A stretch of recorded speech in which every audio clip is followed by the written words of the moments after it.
एक बार की बात है, अपने रास्तों से बड़े प्यार से धनवान सेठ गुनगुनाते हुए आगे की ओर जा रहा था।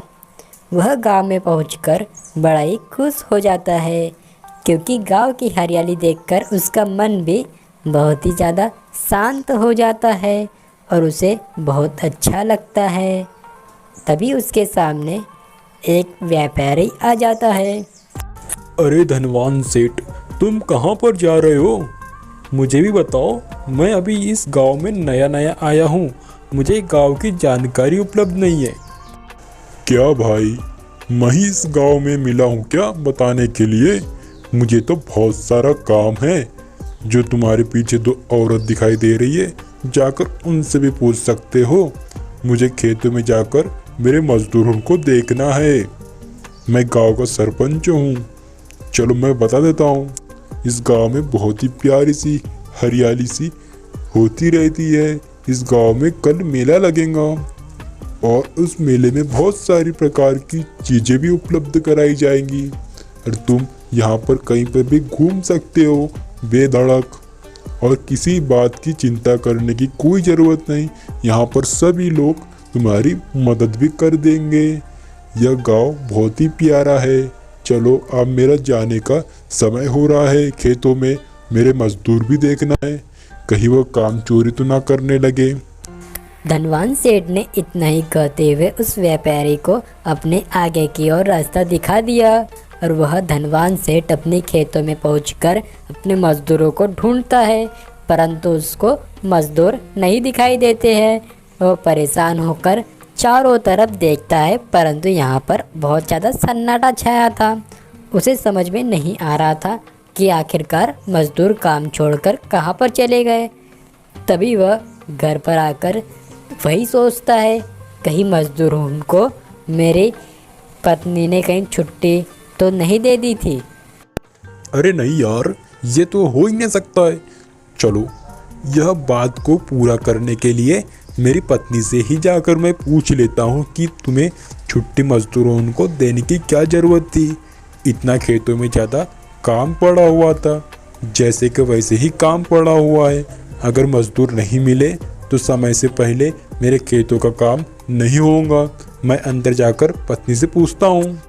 धनवान सेठ अपने घर के अंदर आ जाता है और अपनी पत्नी को चारों तरफ वह ढूंढने लग जाता है।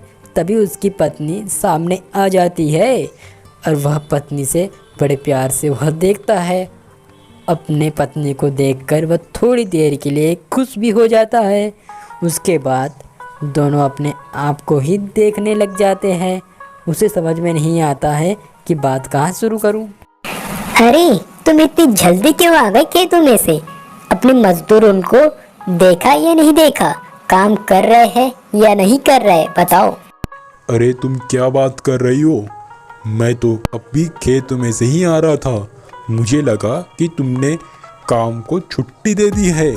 पूरे मजदूरों खेतों में काम करते हुए मुझे दिखाई ही नहीं दिए। मुझे लगा कि तुम खेतों में जाकर कहीं मजदूरों को छुट्टी तो नहीं दे दी। मुझे तो ऐसा ही लगा। चलो कोई बात नहीं, तुमने बता दी तो मैं बाहर जाकर देखता हूँ। वह घर से बाहर निकलने के बाद, गांव में पहुंचने के बाद उसे समझ में नहीं आता है कि गांव में इतना ज़्यादा सन्नाटा क्यों छाया हुआ है। उसे बात का पता न चलने के कारण तभी उसके सामने अचानक से भयानक सी लंबी चुड़ैल वाली चोटी वाली चुड़ैल आ जाती है और वह सरपंच बिल्कुल नहीं घबराता है और चुड़ैल भी उसे नट नट देखने लग जाती है।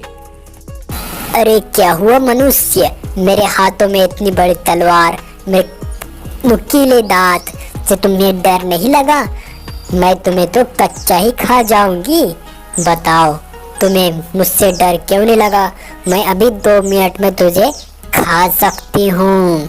हे, बहुत दिनों से खाया नहीं है। अरे इतनी लंबी चुड़ैल वाली चोटी वाली चुड़ैल मेरे सामने आ गई तो डरने की क्या बात है।